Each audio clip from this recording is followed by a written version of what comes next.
Like countless others who've passed through the College Conservatory of Music, Dan Okulitch pins much of his career as an opera singer to the grounding he received in Cincinnati. Dan performed earlier this summer in Cincinnati Opera's Carmen, and now he has a leading role in the company's Calisto. Let's step into a rehearsal and hear from Dan about this role and the training that got him here.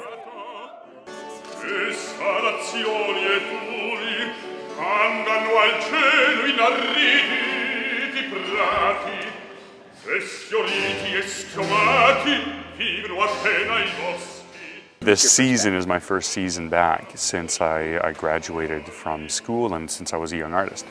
So yeah, that's been great because there's still so many of the same people around, and there's donors and people who are associated with CCM who are here, so it's really sort of a homecoming. One of the best things about my time here was they didn't try to make every singer into a cookie cutter. You know, you were really encouraged to find your own identity and to find who you were as an artist versus just trying to fit into maybe a generic but slightly blasé mold of what people thought might be wanted.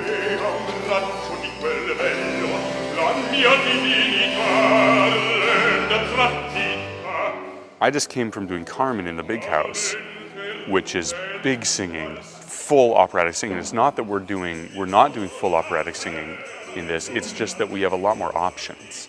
And I've been having to readjust my brain to the fact that we're in a much smaller space, and as such, and a much smaller orchestra, so you can confidently do dynamics that you couldn't even hope to do in the large house.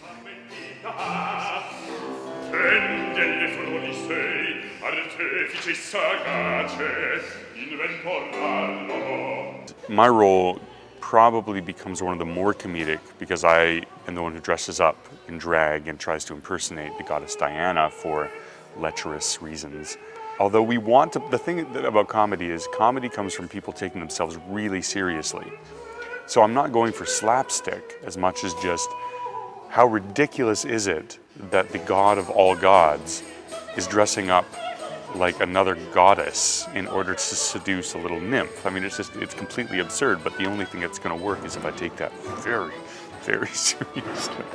While opera has a certain aesthetic, and you have to fit into that aesthetic, the worst thing you can be is safe.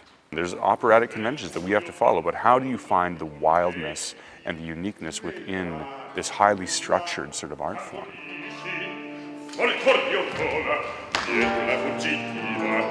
E rendendo la prima nel castor Gorgonio